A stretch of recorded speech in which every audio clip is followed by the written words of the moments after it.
Hello, my name's Julie. Thanks so much for giving up your time to join me today. In this video, I'm going to be sharing tips on using floral stickers in your planner spreads and sharing some after the pen floral layouts as I make my spread for the week of March the 10th to the 16th. I'm going to be using floral stickers from Love Posh, which, believe it or not, came from this Posh winter sticker book.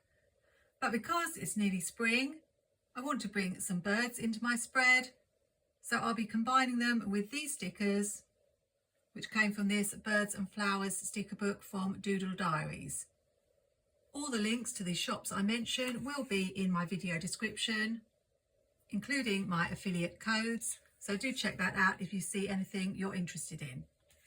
Even if you've only been planning for a very short period of time, I can pretty much guarantee that you will find florals in some of the sticker books you have bought. They are pretty much a staple for planning. I'm starting with some washi.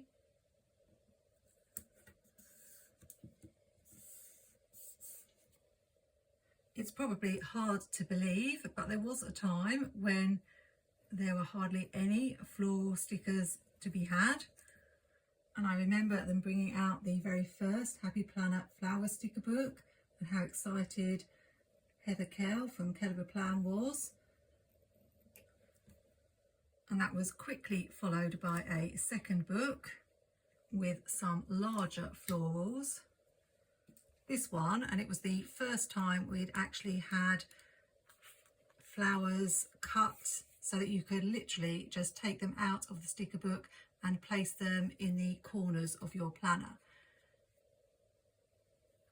which would be my very first tip for an easy spread, particularly if you are new to planning.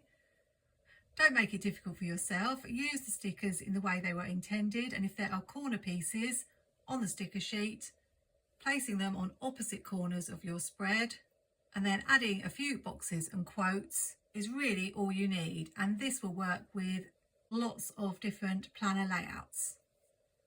Now, sometimes on your sticker sheet you may find that you don't have any corner pieces, but it's easy to create corner pieces. Just look for some large clusters. This one is a perfect example. If you cut this at a right angle down the middle, then you've got two corners that you could use. It doesn't matter which corners you use. Here's another example of some Happy Planner stickers placed in opposite corners. And you can see I've also used this script washi in this spread. If you haven't got any script washi in your collection, then I really recommend getting some. It's the perfect washi to combine with floral stickers. I'm not going to use corner stickers in this spread because I want to use the other type of sticker, and that's the ones that you can place either at the top or bottom of the spread. Here's an example on a Tinkerbell spread that I made where I used the long pieces along the bottom of the spread, just added a Tinkerbell sticker, and the rest was mainly boxes. Here's another example of those floral strips across the bottom of a spread. And if you don't have a sticker sheet with the long floral strips on them, then it's actually quite easy to take the smaller florals on a sheet and put them next to each other, just cutting them so that they have this decorative border effect. Of course, as well as putting them at the top or the bottom of a spread, you could put them on both. Alternatively, you can decorate the sides of the spread with florals. Or if you've got the time and patience, you can even take the florals all the way around the whole border of the page. So those are the most common ways that planners use floral stickers in their spreads. Now, another problem you may encounter when you have a floral sticker sheet is that if the edge piece is on the short edge like this one, it's not actually long enough to go across the bottom of the classic size page. It'd be fine if I was using the skinny classic or a skinny mini, but it's not going to be long enough to go across the whole length. All you need to do then is look at the other florals you've got and try to find some of a similar size that you can then build and fill in that little gap. which is what I'm going to do. What I like about Jessica stickers is you usually have 2 sheets of each design, so I have 2 of these, and I will be able to go all the way across both pages. Another tip, which is what I'm doing here, is to layer your florals with washi tape.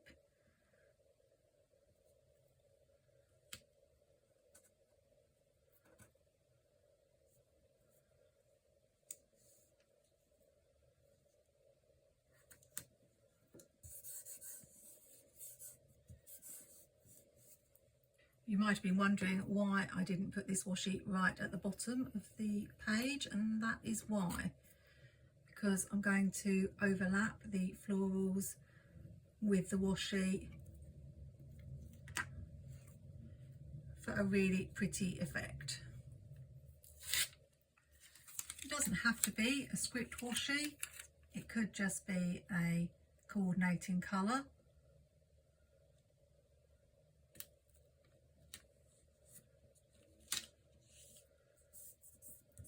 But it's really nice when you do have a script washi that you can see it underneath. It looks really, really pretty. If you're not a fan of the overlapped design, then what you could do is cut round the floral sticker, then remove the script part so that it only shows at the top. If you're new to planning or want a quick spread, you could just put this piece down and fill in the gap. But because I don't want the 2 edges to look exactly identical, all I'm going to do is cut a tiny piece of this leaf away so it looks a little bit different. I'll show you what I mean.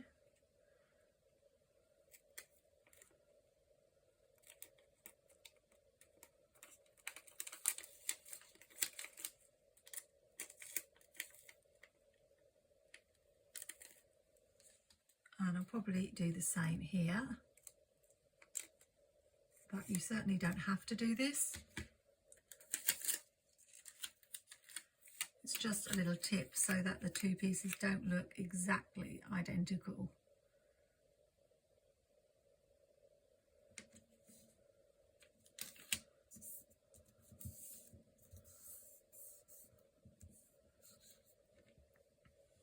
So because I've removed this green from here, this piece does not look the same, although it is actually the same. And I've removed this green leaf from here. It's just got a little bit creased putting it down, so it's always a good idea to take something like a bone folder, or I've got a Live Love Posh washi cutter, and just smooth it down. So when I'm looking at this sheet, for example, I'm not going to fill this gap with these tiny stickers here because they would just look at odds with this big floral here. I want to go with really the biggest flowers that I've got. So something like these, or these, or these. Now you're never going to be able to find something that's an exact match. So we have got this blue flower cut off rather abruptly. But honestly, people aren't staring that hard at your planner spreads that they are really going to notice too much. I will admit that the perfectionist in me is bothered by it sometimes, but really, in the scheme of things, it doesn't really matter.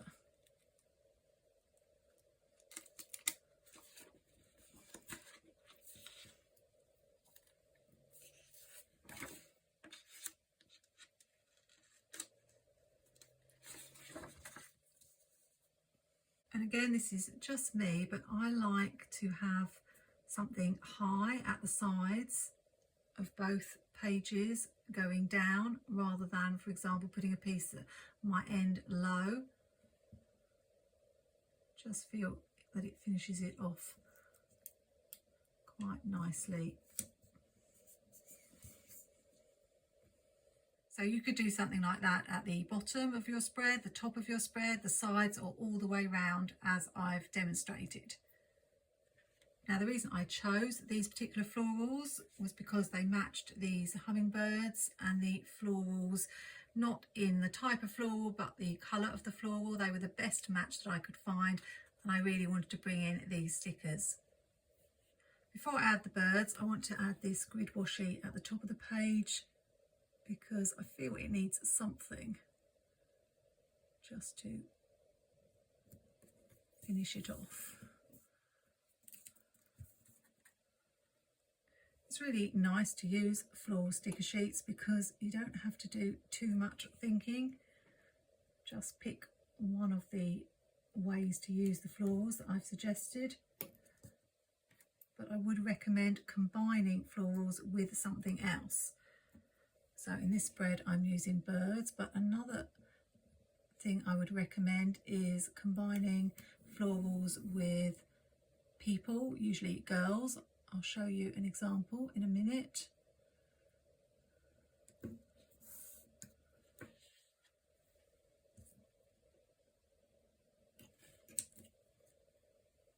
Here's one with some Live Love Posh florals, and I use this printable from Let's Plan with Sarah, and I just think girls and florals are a really lovely combination. This one is a favourite of mine from last year, using some Girls from a Pet tape from Doodle Diarys and some Doodle Diarys washi and florals. As you can see, I didn't get to write in it. Unfortunately, a lot of my spreads last year I didn't get to write in, so I am reusing a lot of them this year. But this is a really good example of how florals and girls combine beautifully. I believe this is still available from Doodle Diarys, and I do have a code for 12% off, which you can find in my video description. Unfortunately, I think these bird stickers are sold out now, so I did buy them a while ago. I think I might be able to fit 3 in.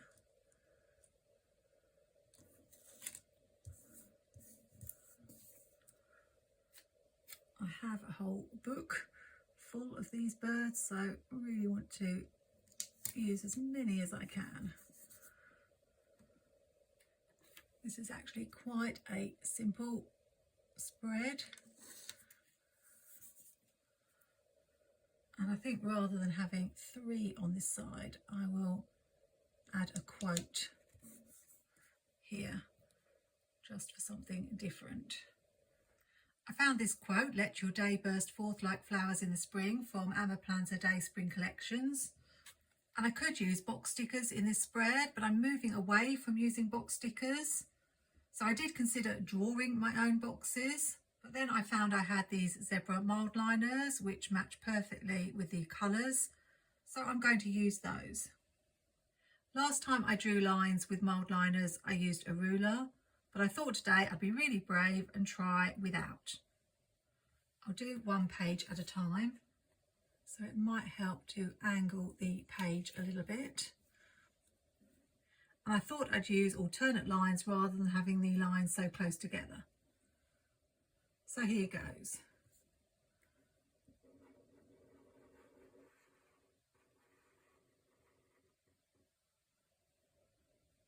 I love seeing birds in my garden, and I do my best to entice them there, but I don't know why the number of birds seems to have declined quite drastically over the years. And all I seem to get is the same regular visitors.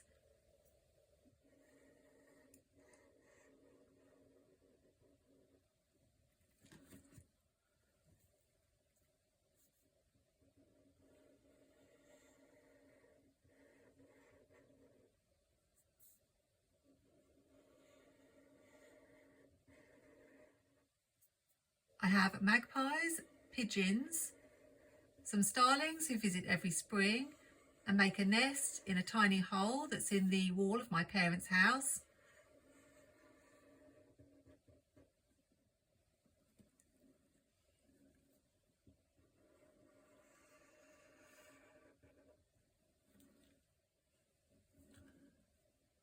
They live next door to me, so each year I eagerly watch as they take food in to feed their chicks, and then I get to see the baby bird poke its head out of the hole in the wall, but I've yet to catch that moment of first flight.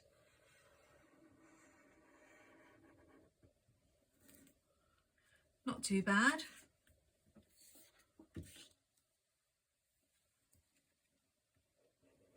There were 2 sets of doves, but sadly I don't know what happened to one of the doves, and now there are only 3.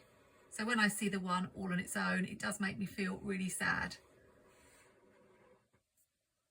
So I try to make sure that one in particular gets to the food.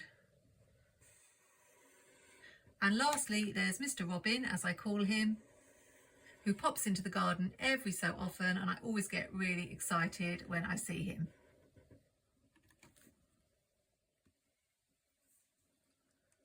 There's an occasional cold tit or blue tit, but I'm surprised we rarely see things like sparrows and wrens, even though we have bird feeders and a bird table and regularly put things out for them.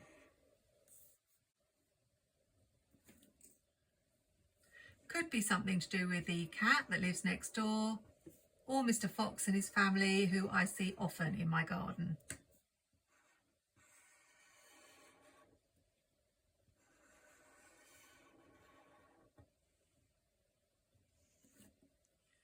Okay, let's take a final look. I'm not sure whether I prefer the lines closer together or wider apart. I'll have to see how I feel about it when I write in this spread. Some of the lines are a little bit wonky for my liking.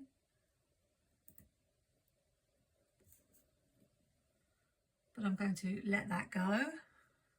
I really love how this spread has turned out. I think it's a beautiful combination of stickers. So I really recommend, if you're a beginner, just try using the florals on a sticker sheet in a really simple way, such as along the bottom or in the corners or at the sides. But if you've been planning for a while and haven't tried layering those clear floral stickers with washi, whether it's script washi or grid washi or some other basic pattern, why not try that out? And finally, if you tend to make floral spreads with just floral stickers, think about combining them with something else, such as animals or people, for a different look. I'm loving having some colour in my planner now that spring's nearly here, and if you're looking for some inspiration for your spring planner spreads, then I give recommendations of sticker books to use and show examples of St. Patrick's Day spreads, Easter spreads, as well as Earth Day and April shower spreads in this video, so why not check it out? Remember to like, comment and subscribe, and I hope you'll join me again for another plan with me really soon. Until then, take care and happy planning.